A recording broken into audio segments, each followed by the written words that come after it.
آپ مسجد میں بیٹھے تھے تو آپ نے فرمایا اس دروازے سے ایک جنتی آنے والا ہے. تو ایک انصاری صحابی مدینے والے، وہ اتنے نامعلوم ہے کہ ان کا نام کسی حدیث میں نہیں آیا. ان کے ہاتھ میں جوتا تھا اور داڑھی میں وضو کا پانی تھا. وہ آ کے بیٹھ گئے، کسی نے بتایا بھی نہیں کہ تیرے بارے میں اللہ کے نبی نے یہ کہا. اگلے دن آپ اسی مجلس میں تھے تو آپ نے فرمایا اس دروازے سے ایک جنتی آ رہا ہے.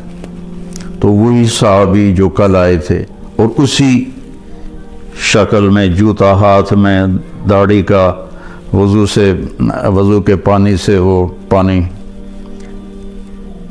آ کے بیٹھ گئے. تیسرے دن آپ نے فرمایا اس دروازے سے ایک جنتی آ رہا ہے، پھر وہی صحابی. تو اس مجلس میں ایک صحابی ہیں جو 3 دن سے بیٹھ رہے تھے، ان کا نام ہے عبداللہ بن عامر. تو جتنے صحابہ میرے نبی کے تھے 1.5 لاکھ یا 2 لاکھ، کوئی کسی نے گنے تو ہے نہیں، اندازہ ہی ہے. ان تمام صحابہ میں یہ سب سے زیادہ عبادت کرنے والے تھے. ان سے زیادہ کوئی عبادت والا نہیں تھا. ساری رات تہجد پڑھتے تھے، سارا دن روزہ رکھتے تھے اور 24 گھنٹے میں ایک قرآن ختم کرتے تھے. یہ کسی میں طاقت نہیں تھی.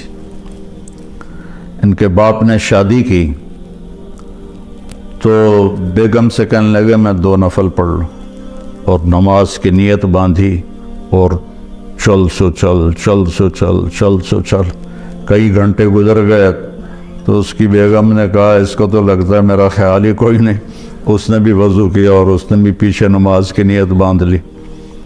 تو جب صبح فجر کے بعد باپ نے پوچھا عمرو بن عاص رضی اللہ عنہ، بیٹا رات کیسے گزری؟ کہا جی الحمدللہ نفلوں میں گزری. کو تیرا ستیہ ناس ہو، میں نے تیری شادی اس لیے کی تھی کہ تیری رات نفلوں میں گزرے. جا کے اللہ کے نبی کو شکایت کی انہوں نے کہ اس کا یہ حال ہے. تو وہ اس لیول کی ان کی عبادت تھی. تو ان کو خیال آیا یہ مجھ سے زیادہ عبادت کرتا ہے. 24 گھنٹے تو سارے میں نے فل کیے ہوئے ہیں، تو اس کے 25 گھنٹے ہیں، تو میں دیکھوں گا یہ کیا کرتا ہے. تو اگلے دن وہ ان کے پاس چلے گئے اور کہنے لگے چچا جان میرے ابا مجھ سے ناراض ہیں، تو میں 2-3 دن آپ کے پاس گزار لوں؟ ان کا بیٹا بالکل ضرور آ جاؤ. تو وہ اب عشاء کے بعد وہ جلدی سے انہوں نے چادر اوپر لی اور اس میں تھوڑا یوں سوراخ بنا کے نا ان کو دیکھنے لگے کہ اب یہ کیا کرشمہ کرتے ہیں.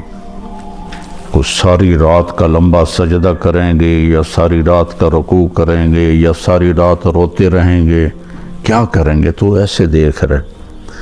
وہ آئے اور سونے کی دعا ہے رات کی، اللہم بسمک اموت و احیا. انہوں نے دعا پڑھی اور تھوڑی دیر بعد ان کے خراٹے شروع ہو گئے. اب یہ انتظار کر رہے کہ ابھی اٹھیں گے ابھی اٹھیں گے ابھی اٹھیں گے، حتیٰ کہ فجر کی اذان ہوئی اور یہ انتظار اور وہ اذان پہ اٹھے. تب یہ حیران پریشان ہو گئے کہ یہ چاچے نے تو 2 نفل تہجد بھی نہیں پڑھے، تو جنت کی بشارت کہاں سے مل گئی؟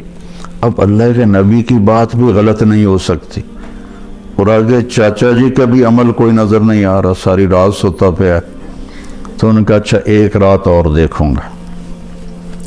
اگلی رات عشاء کے بعد انہوں نے وہی کام کیا، چادر اوپر لی اور ایسے کر کے بیچارے کتنے تھکے ہوں گے، یوں کر کے دیکھ رہے. وہ آئے اللہم بسمک اموت و احیا اور او گئے. وہ ساری رات سونے میں گزار دی. فجر کی نماز اذان پہ اٹھے. اب ان کی حیرت اور بڑھ گئی کہ اس زمانے میں تو منافق تہجد نہیں چھوڑتے تھے، تو ان کو تو جنت کی بشارت ملی پڑی ہے، یہ تہجد بھی نہیں پڑی اور جنت کی بشارت. اچھا ایک رات اور دیکھوں گا. پھر تیسری رات وہی تماشا انہوں نے کیا، انہوں نے بھی وہی تماشا کیا، سیم انہوں نے اپنی سونے میں رات گزاری، یہ ان کو چیک کرنے میں لگے رہے۔ آخر سے اذان پر وہ اٹھے تو یہ بول پڑے، کہنے لگے چاچا سچی بات یہ ہے میری کوئی اپنے ابا سے لڑائی نہیں تھی، میں نے 3 دن تیرے بارے میں مسلسل سنا کہ ایک جنتی آ رہا ہے، ایک جنتی آ رہا ہے، ایک جنتی آ رہا ہے۔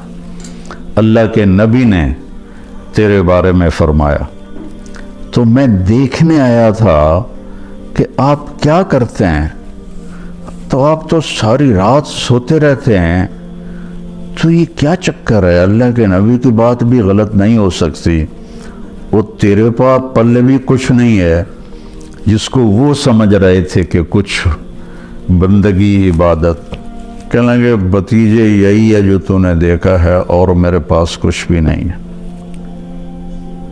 تو وہ نہ بوجھل قدموں سے واپس، چونکہ وہ 2 چیزوں کو آپس میں جوڑ بٹھانا ان کو نظر نہیں آ رہا کہ ادھر جنت کی بشارت ہے، ادھر ساری رات کا سونا ہے۔ جب میں نے پہلے بتایا کہ اس زمانے میں تو منافق تہجد نہیں چھوڑتے تھے کہ پتہ نہ چل جائے، تو یہ ساری رات سو کے یہ کیسے جنت کیسے مل گئی؟ جب وہ دروازے تک پہنچے نا تو کہنے لگے بھتیجے ادھر آؤ، تو میں اندر کی بات بتاؤں۔ تو انہوں نے کہا یہ بتائیں۔ تو کہنے لگے یہ جو دل ہے نا، اس میں کسی کی نفرت کوئی نہیں، اس دل میں کسی کی نفرت کوئی نہیں، اور مجھے کسی سے حسد کوئی نہیں ہے۔ اللہ جب کسی کو کوئی نعمت دیتا ہے تو مجھے کبھی حسد نہیں ہوا، اور اس زبان سے میں نے کبھی کسی کو تکلیف نہیں پہنچائی۔ تو وہ ایسے کھڑے تھے نا، تو ان کا جو حدیث میں تو یہ ایکشن نہیں ہے، لیکن تھوڑا عربی سے مناسبت کی وجہ سے جو ان کا جو باڈی ریاکشن ہوا وہ میں آپ کو دکھانا چاہتا ہوں۔ تو وہ کہنے لگے ہوا ہوا، اچھلے اگو یہ پھٹا تھوڑا ہے نہیں تو میں ڈہ نہ پاؤں، تو کہنے لگے ہوا ہوا، کہنے یہی ہے یہی ہے، اور آگے کہنے لگے یہ ہمارے